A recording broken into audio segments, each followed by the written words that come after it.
ត្រាព្រីងពុកម៉ែបងប្អូនដែលលើហើយដែលធ្វើទៅភ្លក់សាក់មើលនៅថ្ងៃនេះថាខ្ញុំមកប្រាប់ពីរបៀបធ្វើអញ្ចឹងណាថ្ងៃហើយខ្ញុំទៅសាក់ដែរទេថ្ងៃហើយឧបករណ៍មានអីទេមានតែកធុងមួយលាងសម្អាតហើយមានព្រីងហើយនិងស្ករសយើងតែប៉ុណ្្នឹងឯងងាយទេពុកម៉ែបងប្អូនសម្រាប់ធ្វើស្រាព្រីងរបស់យើងហ្នឹងហើយសម្រាប់ព្រីង1គីឡូដឹងដាក់ស្ករចំនួន3ខាំពុកម៉ែបងប្អូនហ្នឹងហើយ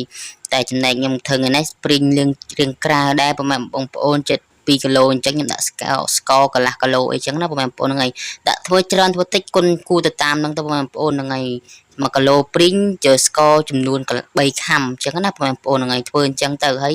យើងធ្វើវាអញ្ចឹងដែលយើងជោគវាដាក់អញ្ចឹងដាក់ម្ដងមួយជឿនអញ្ចឹងហើយយើងដាក់ស្ករមួយជាន់ដាក់ព្រីងមួយជាន់ហើយស្ករមួយជាន់អញ្ចឹងទៅហ្នឹងហើយយើងព្រីងរបស់យើងគឺយើងធ្វើរួចហើយស្រេចតែប៉ុណ្្នឹងឯងងាយពុកម៉ែបងប្អូនហ្នឹងហើយយើងគ្របវាទុកទៅពុកម៉ែបងប្អូនទុកវារយៈពេល2-3អាទិត្យទៅថាយើងចាំមកភ្លក់ទៅអូ